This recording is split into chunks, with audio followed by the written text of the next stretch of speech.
Bom, gente, boa tarde. Meu nome é Anderson. Primeiro, eu queria agradecer o Kiko pela oportunidade.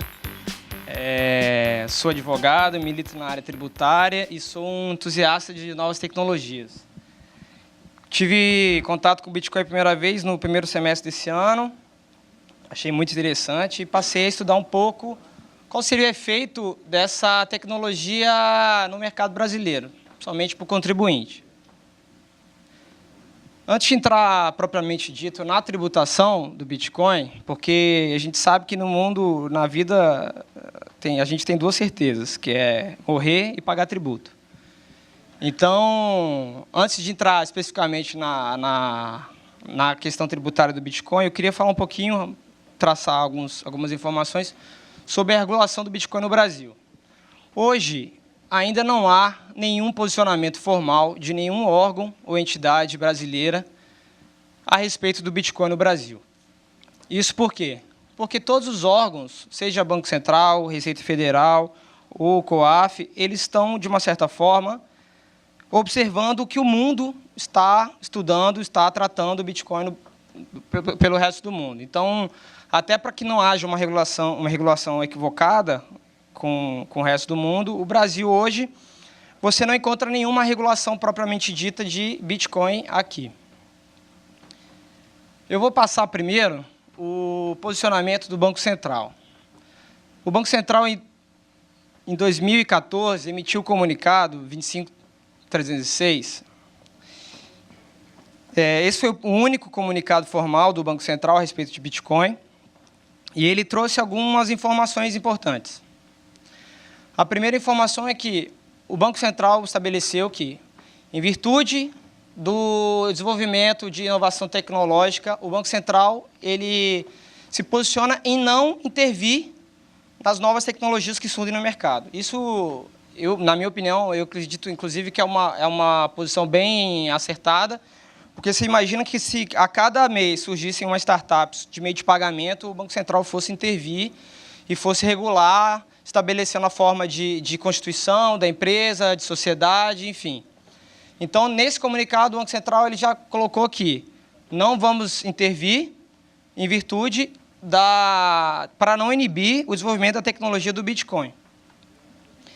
Estabeleceu também que hoje, naquele ano, 2014, o Bitcoin representava um baixo risco para o sistema financeiro brasileiro.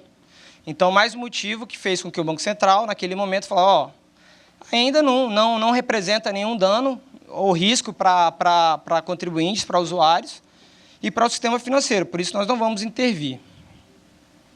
E fez alguns alertas. Assim como o Safiri colocou, o Bitcoin ele representa alguns riscos ainda. E ele colocou, não havendo nenhuma regulamentação do Bitcoin no Brasil, os usuários eles utilizam na plataforma por sua conta e risco. Ou seja, qualquer transação que não tenha sido bem sucedida ou qualquer dano que qualquer casa de câmbio venha dar a qualquer usuário, isso não há nenhum órgão brasileiro que possa intervir, por exemplo, como o Banco Central pode intervir em bancos, para evitar um dano maior. Então, ele falou, o Banco Central determinou, não há usuários, fiquem atentos, porque essa tecnologia é inovadora, mas representa riscos e esses riscos são assumidos por todos os usuários. Estabeleceu, inclusive, que ele ia continuar acompanhando a evolução do Bitcoin no Brasil. Então, o Banco Central, nesse comunicado, que foi o último comunicado formal, estabeleceu essa série de parâmetros, mas, até o momento, o Banco Central não tem a pretensão de regulamentar o Bitcoin no Brasil. Próximo, por favor. Na minha opinião, eu acho que o futuro do Bitcoin no Brasil ele vai ser regulamentado no mercado de arranjo de pagamento e meio de pagamento, que é um mercado regulamentado pelo Banco Central. Mas, por exemplo, o mercado de arranjo de pagamento, que é um mercado mais regulamentado, onde há mais intervenção do Banco Central, ele o Banco Central ele só faz essa intervenção com uma movimentação mínima de 500 milhões de reais em 12 meses. E nesse mercado, são empresas atuantes, essas empresas que vocês já conhecem. É um mercado muito competitivo e muito regulamentado. Para uma empresa de arranjo de pagamento, por exemplo, atuar hoje no mercado, salvo engano, ela precisa ter um capital social de 5 milhões de reais. Então, não é qualquer empresa que pode atuar nesse mercado, até porque precisa ter uma série de garantias para os usuários. Vou passar agora para o posicionamento da Receita Federal. Receita Federal, em 2014, assim como o Banco Central, na dúvida de muitos contribuintes que passaram a adquirir Bitcoin, fizeram algumas consultas à Receita, e a Receita estabeleceu que isso sem instrução normativa, sem nenhuma norma formal, apenas por uma nota, isso inclusive foi divulgado nos veículos de comunicação, estabeleceu que o Bitcoin se equipara a ativo financeiro para fins tributários. Hoje, no Brasil, o ativo financeiro ele é tributado pelo ganho de capital. Eu trouxe ali o conceito de ganho de capital, que é a diferença positiva entre o valor de aquisição, de alienação e o custo de aquisição. Então, a tributação do Bitcoin hoje, pela Receita Federal, ela está justamente no ganho de capital que você tem pela compra e venda de Bitcoin.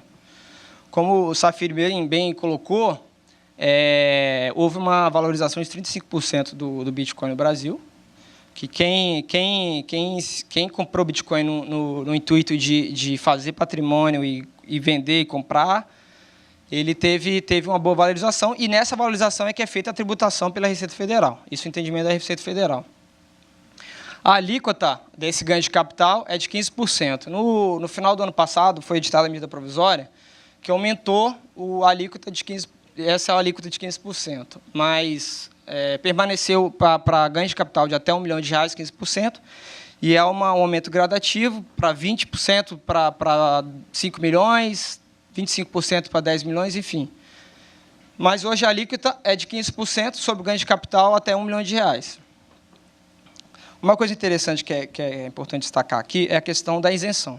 Hoje, com uma pessoa física, que isso quem compra imóvel, vende imóvel, deve saber, porque a forma de tributação é muito similar. Hoje, na pessoa física, existe uma isenção de até R$ 35 mil. Ou seja, se você teve, na compra e venda de Bitcoin, se você teve uma valorização de até R$ 35 mil, você está isento de tributação. E isso é muito importante, por quê? Porque mais para frente a gente vai ver como é a tributação de pessoa jurídica. E, a partir daí, você começa a ter uma noção de como fazer planejamento tributário com compra e venda de Bitcoin. Aqui eu trouxe uma tela, que é uma tela da declaração da Receita, onde se deve fazer a especificação da compra e venda de Bitcoin. Talvez não dê para ver, mas ali tem o código 99, que são outros bens e direitos, e a discriminação. Você vai discriminar Bitcoin, né, moeda, criptomoeda, enfim, e o valor de compra a situação do bem num determinado momento e outro. Inclusive, ali já tem as datas, é muito simples. Essa declaração deve ser feita anualmente. Então, se você faz compra e venda de Bitcoin, você tem que fazer a declaração do imposto de renda no ano subsequente e, eventualmente, fazer a apuração do ganho de capital e recolher o tributo sobre isso, os 15%. Falando um pouco de pessoa jurídica, a pessoa jurídica também é tributada sobre o ganho de capital, porque, conforme o entendimento da Receita, só para destacar, esse é um entendimento ainda, vamos dizer, informal, já que, hoje, na legislação tributária, você precisa de lei formal para dar a natureza jurídica de qualquer tributo, de qualquer ativo. Então, como não há isso ainda, e só há esse posicionamento da Receita dizendo que é ativo financeiro, a gente pressupõe que isso permaneça por um tempo. Eu acredito que não vai existir, até isso, salvo engano, se não tiver nenhum fato extraordinário, mas até o final desse ano, dificilmente vai haver alguma instrução normativa ou legislação ou lei formal que venha tratar da questão do Bitcoin de forma específica. Trouxe um trecho ali da lei tributária que fala: os ganhos de capitais, demais receitas e resultados positivos decorrentes de receitas diversas serão acrescidos à base de cálculo do imposto. Qual o imposto? O imposto de renda pessoa jurídica e a contribuição social sobre o lucro líquido. Então, só numa análise superficial, a gente já percebeu aqui que, para a pessoa jurídica, você já tem 2 tributos. A pessoa física, você paga apenas imposto de renda, e na pessoa jurídica, você tem que pagar o imposto de renda da pessoa jurídica e a contribuição social sobre o lucro líquido, que são impostos que incidem sobre a renda da empresa. Quais são essas alíquotas desse imposto? O imposto de renda da pessoa jurídica é o 15%, igual a pessoa física. No entanto, existe um adicional de 10%. Isso não é só para o ganho de capital. Isso é para a tributação normal do imposto de renda do RPJ. Ele é um percentual de 15%, adicional de 10% sobre a parcela do lucro que exceder 20%, R$20 mil. Ou seja, se a sua empresa lucrou, vamos dizer, R$35 mil, você vai pagar 15% sobre 35 mil e 10% sobre 15 mil. Então, você soma esses 2 valores e a alíquota da contribuição social é de 9%. Então, você tem que pagar esses 2 impostos, assim como qualquer atividade que você estaria desenvolvendo. Um destaque que eu faço aqui, isso na minha opinião, já serve como até um planejamento tributário, para quem é empresário e tem interesse de fazer aquisição de Bitcoin, é que no caso de pessoa jurídica não há isenção, não há valor mínimo de isenção. Então, dependendo da operação que você for utilizar, do período em que você for fazer a compra e venda de Bitcoin, na minha opinião, assim, é muito mais vantajoso fazer como pessoa física do que como pessoa jurídica. Justamente porque a carga tributária na pessoa jurídica é muito maior do que na pessoa física. Eu trouxe um dado aqui, isso é mais para empresário. Normalmente os empresários eles sempre me perguntam, tá, mas como é que eu vou contabilizar? Onde que eu coloco isso no balanço patrimonial? Na minha opinião, após alguns estudos, eu identifiquei que o Bitcoin deve ser contabilizado no ativo não circulante na conta investimentos. Isso por quê? Eu trouxe aqui um dispositivo da Lei das SAs, que normalmente é aplicado de forma subsidiária às limitadas, onde estabelece a conta de investimento. São as participações permanentes em outras sociedades e os direitos de qualquer natureza não classificáveis no ativo circulante e que não se destinem à manutenção da atividade de companhia e da empresa. Esse foi o conceito que eu mais percebi que tem mais adequação ao conceito de Bitcoin, justamente porque não há legislação brasileira que determine a natureza jurídica do Bitcoin. Então, você tem que fazer uma analogia à legislação já existente para fazer adequação com o que já está posto, até para não haver qualquer problema com a Receita Federal no momento da declaração. Aqui eu trouxe uma foto simples de um balanço patrimonial para demonstrar onde fica a conta de investimento. Mas é uma informação técnica que não traz vem agregar muito. Bom, como expliquei, o planejamento tributário com o Bitcoin, as operações com Bitcoin trazem, sem sombra de dúvidas, hoje, economia tributária.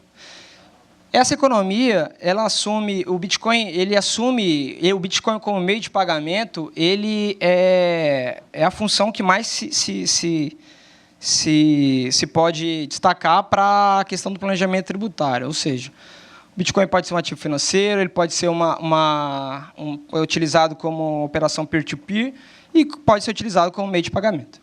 Então, o Bitcoin como meio de pagamento é, sem sombra de dúvida, a função que mais traz benefícios fiscais tributários. Eu trouxe aqui alguns casos, são alguns casos, e justamente a tributação dessas operações. Isso para quê? Para mostrar o quanto a carga tributária é agressiva em alguns casos, que, havendo a possibilidade, pode ser feito essa mesma operação com o Bitcoin, e vocês vão ter noção da economia fiscal que a operação pode trazer com o Bitcoin. Pode passar. Inicialmente, eu trouxe aqui isso aí trouxe são notícias da semana passada.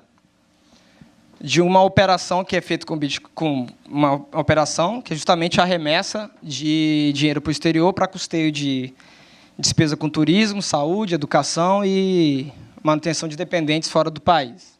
Então, para quem tem filho fora do país, isso aqui vai causar sérios problemas. E tem causado já em algumas associações tributárias, isso já tem sido discutido, justamente porque havia uma isenção de 20 mil reais por mês para remessa para o exterior, e que essa isenção, a partir de 1º de janeiro, não há mais. Ou seja, qualquer remessa que é feita a título de custeio de turismo, saúde, educação ou para manutenção de dependentes, vai haver uma incidência de 25%. Pode passar. Esse aqui que eu trouxe é o título, é o dispositivo que estabelece essa operação. Esse é o título do dispositivo que estabelece essa operação de remessa para custeio dessas despesas de turismo e saúde. Valores pagos, creditados, entregues, empregados ou remetidos para pessoa física ou jurídica, destinado a gastos pessoais, exterior, pessoa física e viagens tal. Então, até 31 de janeiro, havia isenção de 20 mil reais por mês. Agora não há mais isenção. Agora há tributação de 25% na fonte.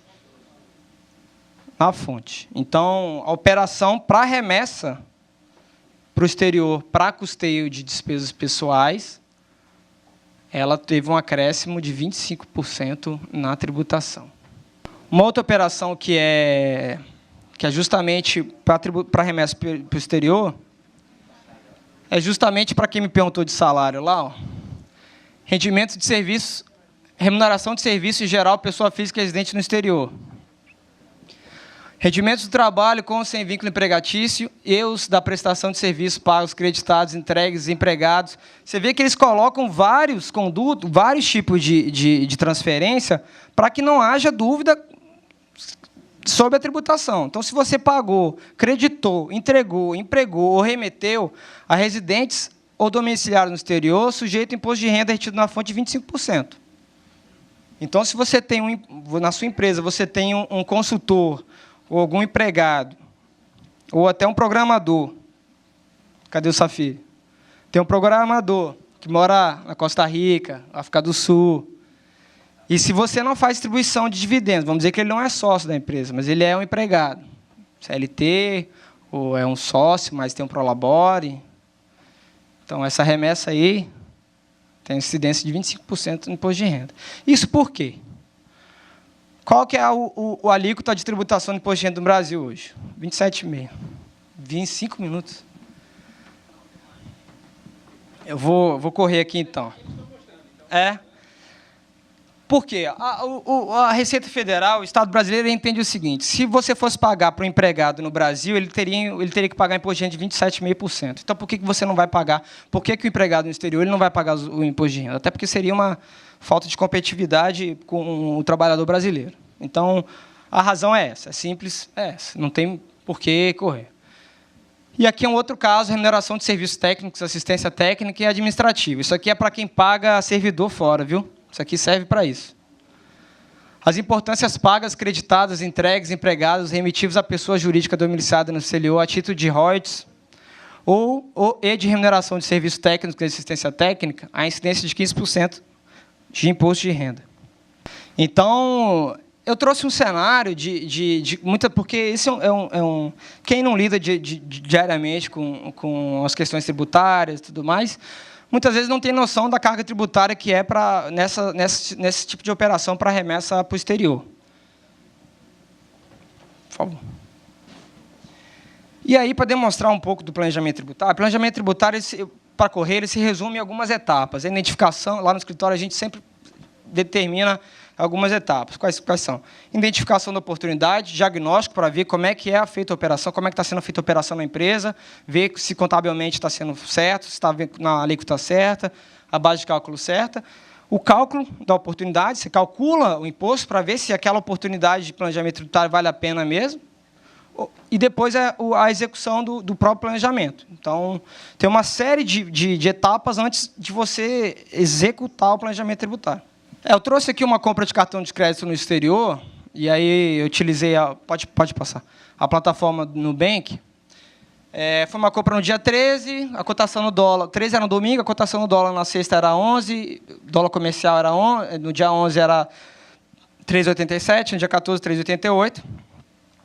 E houve um benefício econômico aqui, a questão do dólar Bitcoin.